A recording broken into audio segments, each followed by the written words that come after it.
coming across the parking lot, and I hear, "Miss Jenkins, this is your former student." And I'm just like, I don't see anybody I don't recognize. And I just like, I waved and I got in my car.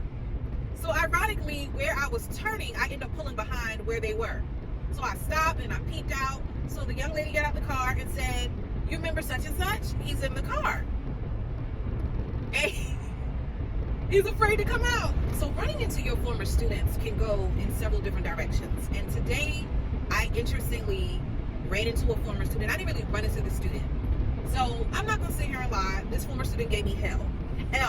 But it wasn't, when I look back at it, it wasn't that he was disrespectful and rude. And maybe he was, but I have a feeling he was ADHD. I don't think he was on medication, so he would just do stuff.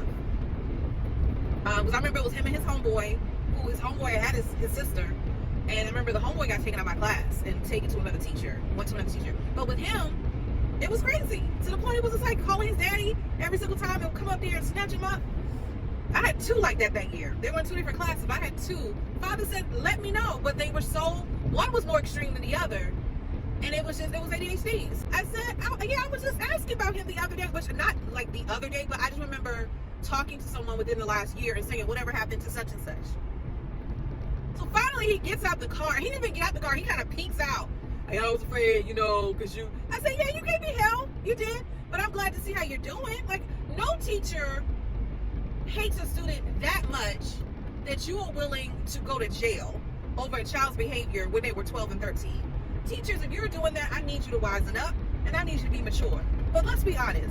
We forget sometimes as teachers, they are 12 and 13. They're not fully developed mentally. Their brains are definitely not fully developed until they're 25? So they're going to do some stuff. But I'll have other meetings where I'm like, "Oh my gosh, Miss Jenkins." And it trips me out when I run into the ones who are ecstatic to see me, but I'm not ecstatic to see them. But at the same time, I'm not going to act like I'm not ecstatic to see them. Like, "Oh, well, how you doing?"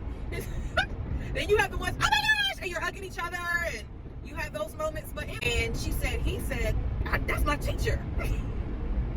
Mind you, this child is like 25, 24 right now.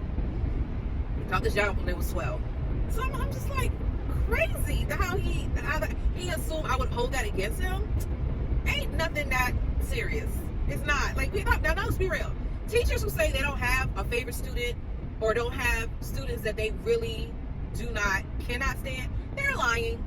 The politically correct, I love them all. I love all my students. It is what it is, but I still want to see you thrive. I still want to hear that you're doing well.